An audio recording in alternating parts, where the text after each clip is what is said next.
Hey YouTube, here's the shadow box that I made. Do you want to see how I made it? Stick around. Hey guys, welcome back to part 2 of the shadow box build. Let me show you what I'm working on. Here's the bit that I decided to use. I measured it and then I measured the box, and it's fairly close, so I'll go ahead and use that. And what I will be doing is just going I selected this distance that I want the trim to be in there, and I'll pass it through here and create a little groove towards the bottom of the molding in the bottom, and then I'll put it on there. I'll show you how it is here in a minute. There it is, all grooved. There's the piece already cut out. Now time to get the corners, miter them, and fit them to a box. Let's check out the next step coming up. I have a very old miter saw here. It's not super accurate, but it should do the work. I've got the pieces all cut up. I did two of the sides. I still need to do two of the shorter sides. Let me show you a test fit on it. The grooves there. Basically, it just fits over the plywood, and it'll create a little lip here, and there's still a little bit overhang. I've got these two made. Time to make these. So I'm basically just kind of fitting them, cut them to measure, just right here, all at the miter box. The miter's pretty much done. I had to kind of sand them down a little bit to kind of make sure they match up, since I didn't do them all at one single piece. Some of the cuts were not super even, but it's not too bad. The corners are not very tight. I need a new miter saw, but it seemed to work out fine.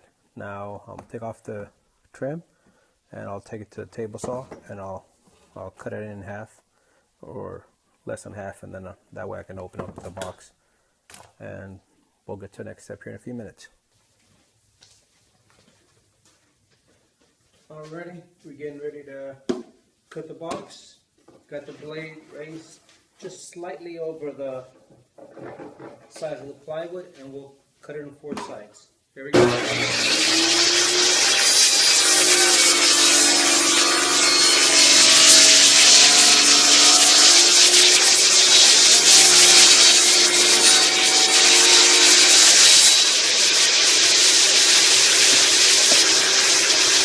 like to cut top and bottom first, helping do more saving.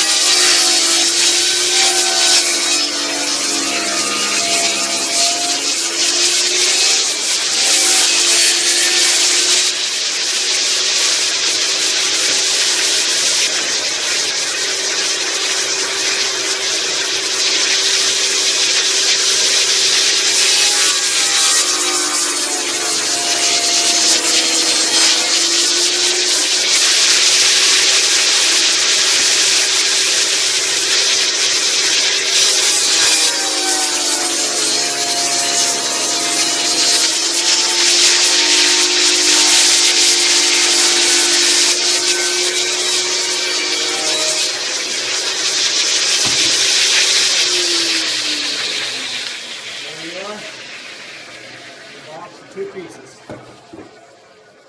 I got the pieces set up before gluing up, and since I'm gonna put the plexiglass in the middle, I'm gonna go ahead and paint it up, and then once it's dry, I'll glue it all together, and that way it'll be all set up together. All right, let's see how it goes. Time for glue up. I've got tape in the bottom, and I'll glue up the miters, and then just fold it up, roll it up, and put some clamps on it, and let it dry. And when it dries, I'll paint that. But before I paint it, I will put a little trim here to make the box close up. I'll show you how it comes out. I've got some 1/4 inch plywood. I'm gonna cut it 2 1/4 inch wide strips. And here's what I did. I put the strips inside the box. I glued the box already, and this will create a little lip for the lid to sit on. So once the lid's dry, because I just painted it, I will glue the lid together and put the plexiglass in there, and it should just all snap in. And I'll put a couple screws or something just to kind of tighten it up, and then after that I'll paint this and do the molding.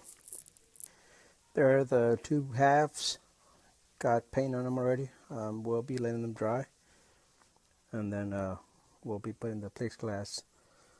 That's the top. It hasn't been glued. I've got tape in the middle, so the paint won't block the edges, and the glue will be able to stick. I've got some of this green insulation board. Let me show you what I'm doing with it. I've got the panels, and I basically cut them in the table saw, and it's going to fit the inside of the box. I've got the items already set up on there, and what I'll try to do, I'll get a little knife, and I'll carve around them, and I'll indent them just a bit, just so they won't move, and then I'll probably put a little bit of hot glue in the back, just so they stay in there if I need, since the box is going to be displayed standing up.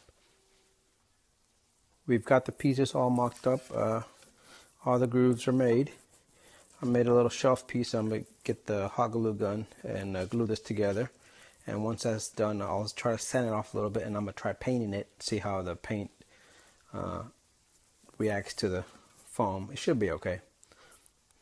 There's the top part. The tape saved the wood grain. Now time to glue it up and put the plexiglass on it.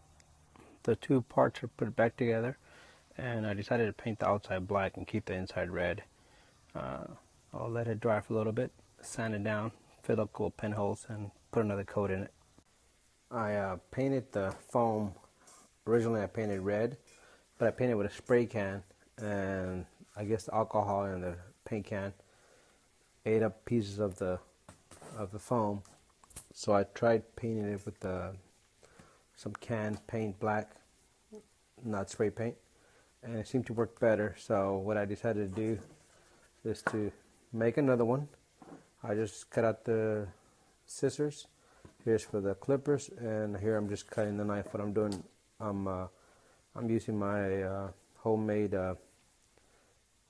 knife, and I'm just basically cutting it out, cutting like cross hatches, and then just kind of pulling them out. And then when I finish, I'll round up these corners a little bit with sandpaper, and then I'll go ahead and paint it black, and hopefully this will be the last time so I can finish it in the box.